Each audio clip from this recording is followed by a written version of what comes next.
Puji Tuhan, selamat pagi, salam sejahtera di dalam kasih Tuhan kita Yesus Kristus. Ah, Mohon maaf agak telat itu tadi karena bolang di tempat tetangga ya, karena pagi-pagi saya lihat di di bunga-bunga biru itu di tetangga itu kok ada tawo lebah kelanceng besar-besar ya. Saya nggak punya jenis itu.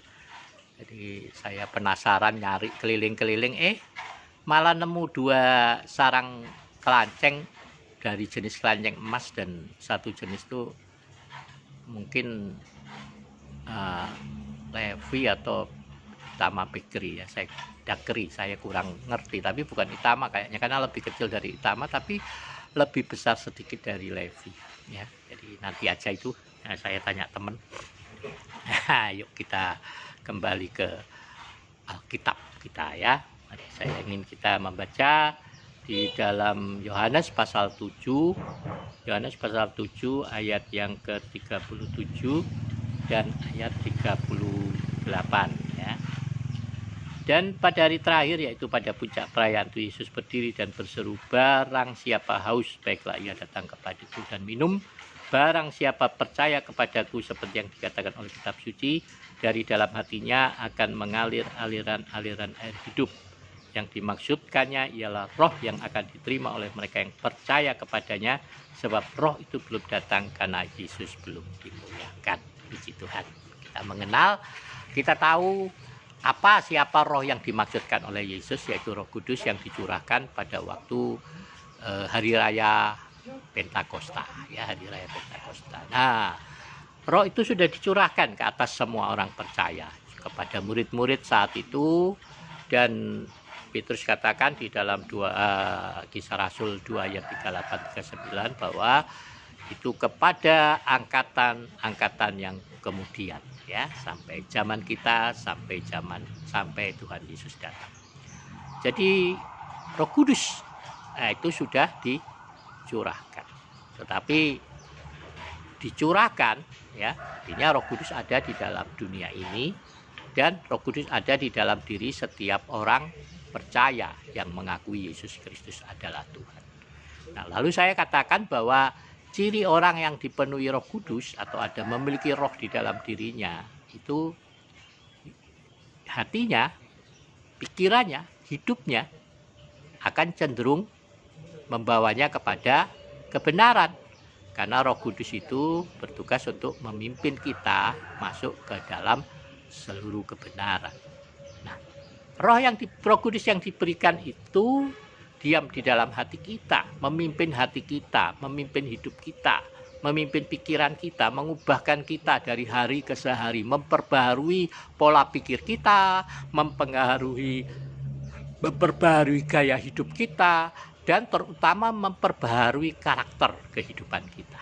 Nah, Roh Kudus ini juga yang akan menolong saudara untuk melewati masa-masa sulit ya.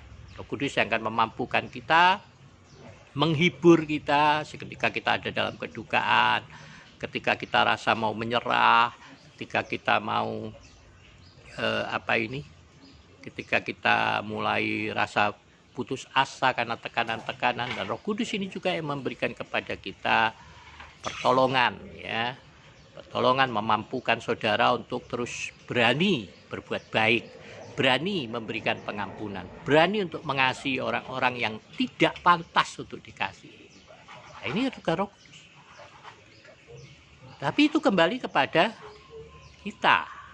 Dalam arti saya katakan bahwa sebenarnya kedewasaan rohani kita, bagaimana Roh Kudus itu bisa menuntun kita kepada kedewasaan, itu kembali kepada respon ya, pilihan bebas kita, kehendak kita. Apakah kita mau memilih untuk mentaati Tuhan atau mengabaikannya? Mentaati pimpinan Roh Kudus atau mengabaikannya dengan terus mempertahankan ego kita ya, karena waktu kita dibaptiskan itu bukan berarti kedagingan kita mati ya, itu adalah lambang, kata Petrus, itu adalah lambang hiasan untuk memohonkan hati nurani yang baik. Hati nurani yang baik itu Roh Kudus yang akan memimpin kita itu saudara. Jadi itu kembali kepada respon saudara. Itulah sebabnya sayangnya ya banyak orang lebih memilih untuk terus mempertahankan egonya, harga dirinya, sehingga tidak mau memberikan pengampunan, tidak mau mentaati kehendak Tuhan, tidak mau memperhatikan kebutuhan orang lain, tidak mau peduli kepada orang lain, tapi lebih peduli kepada kebutuhannya sendiri, keinginan hatinya sendiri. Ya, dan tanpa disadari jadi fasik, jadi orang-orang fasik. Jangan jadi orang fasik. Kita masih cenderung berbuat fasik, tapi jangan jadi orang fasik, ya, karena kita masih diperbarui kan, diubahkan dari hari ke hari. Jadi berubahlah, ya, setiap kita, mari kita berubah. Kalau kita menuruti pimpinan Roh Kudus, dari dalam hatinya akan mengalir aliran-aliran air itu, menyegarkan, memuaskan, memberikan kita kehidupan, ya. Nah, jadi air yang murni, ya, air yang murni. Maka kita akan memiliki kemurnian di dalam hidup kita, di dalam perkataan kita, di dalam perilaku kita, di dalam pelayanan kita, kasih kita, betul-betul kasih yang murni, pelayanan yang murni, saudara, ya. Ada orang bilang susah itu, tidak ada susahnya kalau kita benar-benar mengikuti pimpinan Roh Kudus. Tapi ingat, hidup kita nggak berdasarkan penilaian orang lain. Jadi jangan takut dinilai, karena anak-anak Tuhan tuh pasti dinilai, apalagi hamba Tuhan pasti dinilai orang lain. Jadi kalau orang-orang berkata buruk tentang kita, kalau buat saya ya biarin, ngapain kita urusin. Yang penting saudara yakin, yang penting kita yakin bahwa kita hidup dalam pimpinan Roh Kudus. Yang penting kita yakin kita hidup di dalam kebenaran. Jangan terus mikirin penilaian orang kepada kita, nanti malah sumpek, ya, malah pusing. Nah, saudara, jadi kalau ada orang menilai buruk, kita harus mengampuni, memaafkan, ya. Tapi kita memang juga harus terbuka terhadap penilaian orang. Kalau itu benar, ya kita harus mau berubah. Nah, kita harus mau berubah, kita harus mau memperbaiki diri. Jangan oleh karena ego, lalu siapa sih yang ngomong itu? Kayak benar-benar aja, nggak perlu, saudara, ya. Nggak perlu kita menilai orang lain seperti itu, saudara. Nah, jadi kalau saudara melakukannya, saudara tidak akan tersandung. Di pimpinan Roh Kudus itu enak, saudara. Hidup dalam Yesus itu enak-enak, ya. Yang bilang susah itu siapa? Ya, yang bilang susah itu orang yang tidak mau mentaati kehendak Tuhan. Orang yang tidak mau ikuti pimpinan Roh Kudus pasti bilangnya susah. Oh, ini susah, itu susah, itu susah. Cari alasan terus. Ya, kalau saudara mau seperti itu, saudara akan jadi seperti orang Israel yang berputar-putar di padang gurun karena tidak mau mentaati kehendak Tuhan. Waktu Tuhan suruh menyerang, nggak mau menyerang. Waktu Tuhan bilang jangan menyerang, menyerang. Malah cari mati sendiri kan. Nah, saudara, ya. Jadi jangan bikin susah hidup saudara dengan terus mengeraskan hati, mengikuti kehendak daging, memuaskan ego, memuaskan keinginan-keinginan mata, keinginan daging, keangkuhan hidup. Wah, saudara akan susah hidupmu, ya. Kalau kau ngomong gitu sama saya akan bilang, syukur rasain. Iya kan? Oh iya, kalau orang ngadul sama saya, saya bilang gitu, syukur. Mau mati, bagus. Nah, ya. Mau mati, bagus. Ada kalau orang sakit tuh males datang sama saya, karena saya ngomongnya gitu. Kalau mereka ada masalah terus lapor, saya bilang bagus. Mereka bilang, om ini kok bilang bagus? Ya bagus. Bagus karena kamu masih hidup. Bagus kalau kamu menyadari kesalahan itu. Bagus kalau mau berubah. Ya. Tapi kalau menyesal tapi nggak mau berubah, ya ngapain? Tunggu mati. Hah? Ada orang yang memang kayaknya nunggu mati. Hidup segan, mati ogah. Jadi hidupnya juga ogah-ogahan. Kalau kita ingat kita mengikuti Yesus, kita harus wajib hidup seperti Yesus hidup, ya kan? Ya.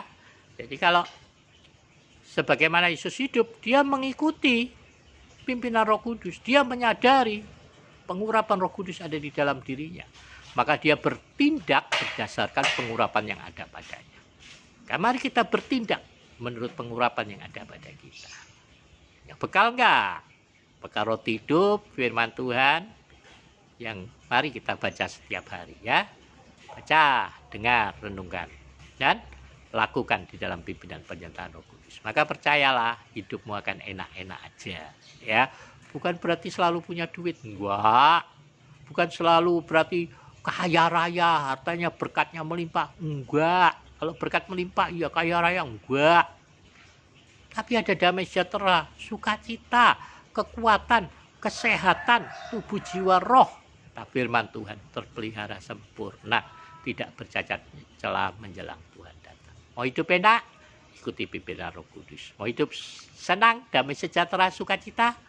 Mari sadari, ada aliran-aliran air hidup yang akan membawamu kepada kehidupan, membawa kepada kebenaran. Aliran hidup mendorongmu untuk melakukan segala sesuatu semata-mata berdasarkan kasih dari Yesus, ya, dan melakukannya untuk semata-mata untuk sebuah tujuan, supaya kehidupan kita senantiasa mempermuliakan Tuhan. Mari lakukan segala sesuatu dengan sukacita, lakukan segala sesuatu karena engkau sedang melayani Tuhan sendiri dalam semua hal, semua kegiatan hidupmu sepanjang hari ini. Puji Tuhan, saya bersyukur, saya percaya saudara hari ini dalam pimpinan Roh Kudus, kemanapun saudara pergi saudara akan beruntung, setiap usaha pekerjaan saudara akan berhasil, dan semua apa yang saudara jamah boleh menjadi berkat. Selamat pagi, salam sejahtera, Tuhan Yesus memberkati kita semuanya.